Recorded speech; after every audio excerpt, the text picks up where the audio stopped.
मेरे हस्बैंड ने मुझे एजुकेशन के लिए मोटिवेट किया और मैंने अपनी पढ़ाई कंप्लीट कर ली। पर पढ़ाई के चक्कर में हमने हमारी शादी के पहले कुछ साल, जिसे गोल्डन ईयर कहते हैं, हमने वेस्ट कर दिए। मेरे हस्बैंड हमेशा काम में बिजी रहते, इसलिए हम साथ वक्त भी नहीं बिता पाते थे। इसलिए मैंने भी उनकी कंपनी ज्वाइन कर ली। हमें अब काफी वक्त साथ मिलने लगा, पर अल्लाह को कुछ और ही मंजूर था।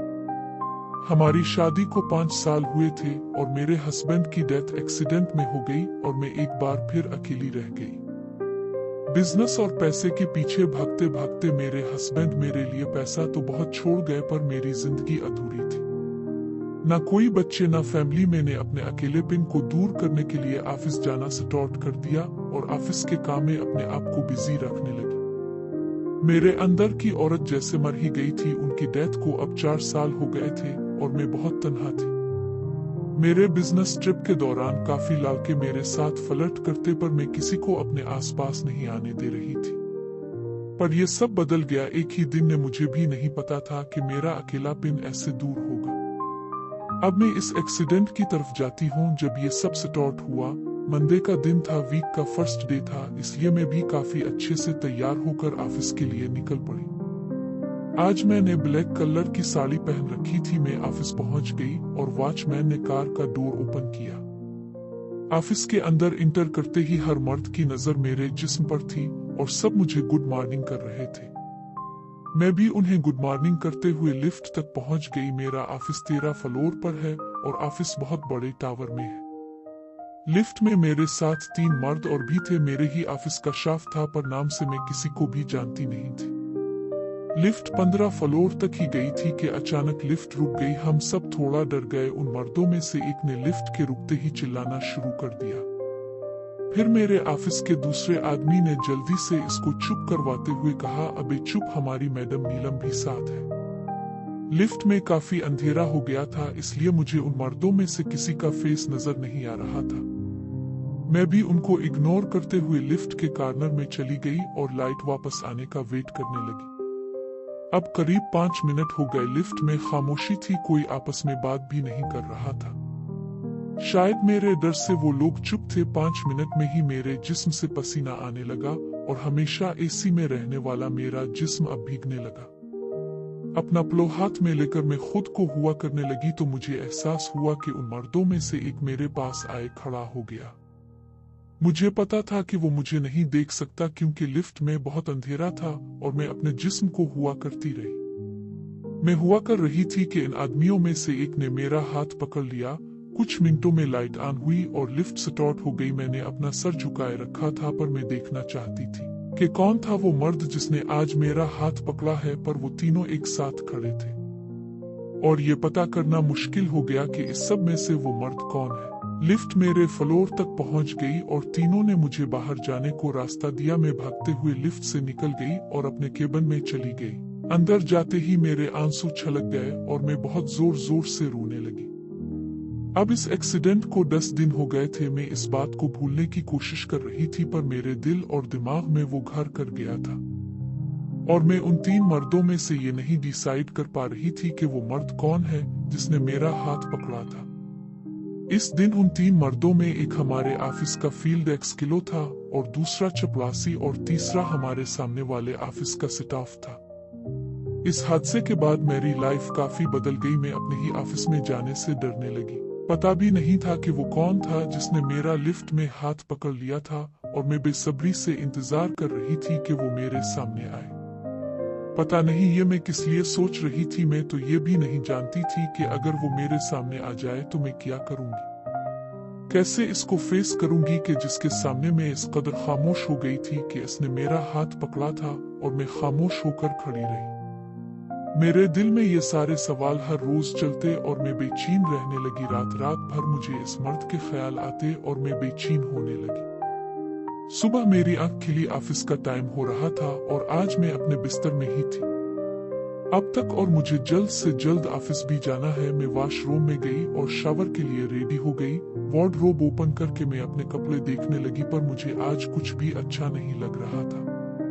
मेरा आज मन कर रहा था कि मैं बहुत अच्छे से तैयार होकर जाऊं। मैं जानती थी कि वो मर्द मुझे जरूर देखेगा और मैं किसी स्कूल गर्ल की तरह जो अपने बॉयफ्रेंड को खुश करना चाहती हो अपने कपड़े सिलेक्ट कर रही थी। और मैं इस कदर एक्साइटेड फील कर रही थी कि आज वो मुझे देखकर शॉक हो जाए। मैं इसे दिल ही दिल में इम्प्रेस करने के लिए बेताब थी। ऑफिस बिल्डिंग इंटर करते ही सबकी नजर मुझ पे ही थी और हर रोज से ज्यादा लोग मुझे घूर रहे थे। मैं हर मर्द को देख रही थी, ये समझने की कोशिश कर रही थी कि कौन होगा वो मर्द जो अनजान होकर भी मेरे दिमाग से जा नहीं रहा। मैं अपने ऑफिस में इंटर करके कुछ इंपॉर्टेंट डॉक्यूमेंट्स अकाउंट्स में चेक करने लगी, तब मुझे एक मैसेज आया। क्या बात है मेरी रानी, आज तो कमाल लग रही है। मैं जानती थी मुझे इस तरह देख के वो खुद को रोक नहीं सकता था और वो मेरे सामने जरूर आएगा। पर उसका मैसेज रीड करते ही मैं फिर डबल माइंड में चली गई कि मैं खुश हो जाऊं कि एक अनजान मर्द जिसे मैं जानती नहीं वो मुझे अपनी रानी कहकर तारीफ कर रहा है, या इस बात पर गुस्सा करूं। पर उन सब बातों से ज्यादा इस वक्त मुझे ये जानना था कि आखिर ये मर्द है कौन। और मैं अपने केबिन में आ गई, तब इसकी कॉल आई। मैंने जल्दी से एक बार रिसीव कर लिया। वो बोला, बहुत अच्छी है, आज एक बार में ही कॉल रिसीव कर लिया तूने, मगर अभी भी तुझे बहुत कुछ सीखना बाकी है। यही बोला था इसने कि मेरे डोर पर नॉक हुआ तो मैंने कहा आओ, और हमारे ऑफिस का चपरासी रामू अंदर आया।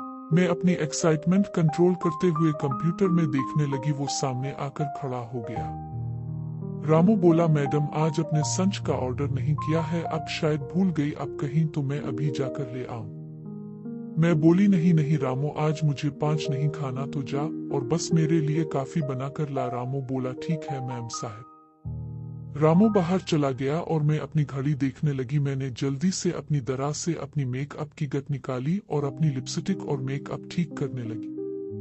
तब रामू फिर अंदर आया काफी लेकर। रामू बोला, मैम साहिब अब की काफी किया हुआ। मैम साहिब मुझे लगा अब बीमार हो, पर अब तो मेकअप कर रही हो, कहीं बाहर जाना है क्या? मुझे इसकी इस फ्रैंकनेस से गुस्सा आया। मैं बोली, तुझसे मतलब काफी रख टेबल पर और ज्यादा बात करने की जरूरत नहीं है। 2 कौड़ी का मुलाजिम दोबारा टाइम ऐसी बदतमीजी की तो ऑफिस से बाहर निकलवा दूंगी, समझा? वो बेचारा बना बात के मेरे गुस्से का शिकार हो गया। मैं भी किया करती, मैं इस इंसान से मिलने के ख्याल से इतनी बेचैन थी कि मेरा खुद पे कंट्रोल ही नहीं था। रामू काफी रख के चला गया और मुझे भी थोड़ा बुरा लगा कि मैंने इस बेचारे को बेवजह बातें सुना दी। इससे पहले कि कोई और देख ले, मैंने मेकअप का सामान वापस रख लिया और वक्त अब करीब आ रहा था और मैं बेचैन हो रही थी। मैं सोच रही थी कि आज तो मैंने अपने दिमाग से और जहानत से इस मर्द को मिलने पर मजबूर कर लिया। मुझे ये कोई अचीवमेंट से कम नहीं लग रही थी। इसे उकसा के इसे मजबूर करके अब मुझे ऐसा फील हो रहा था जैसे अब इस बार सिचुएशन मेरे कंट्रोल में है। इसके नहीं मैं इसे ऑर्डर करूंगी, वो नहीं आखिर है तो वो मेरा एम्प्लॉई और मैं इसकी मैडम। 5 मिनट बच्चे थे लंच टाइम को और मैंने सोचा चलूं वॉशरूम जाकर फ्रेश हो जाती हूँ। मैं वॉशरूम चली गई। 10 मिनट बाद मैं वॉशरूम से बाहर निकली तो मुझे कुछ समझ नहीं आया कि ये क्या है। बाहर आकर मैंने देखा कि मेरे केबिन की लाइट बंद थी और केबिन में कंप्लीट अंधेरा था। मुझे कुछ नजर नहीं आ रहा था।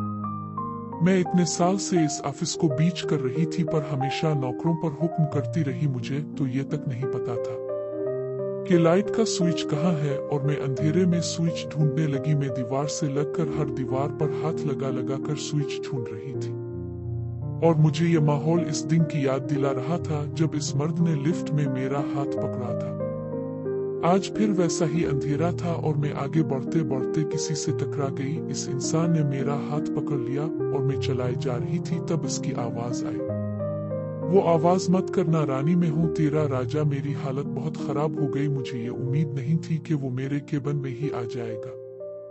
मैंने जल्दी से इससे अपना हाथ छुड़वाया और बोली, ये क्या, तुम यहाँ क्यों आ गए? तुमने तो कहा था कि किसी होटल में मिलोगे। मैं फिर बोली, देखो ये प्लेस सेफ नहीं है मिलने के लिए, प्लीज लाइट ऑन करो और तुम जाओ, मैं तुम्हें किसी होटल में मिलूंगी।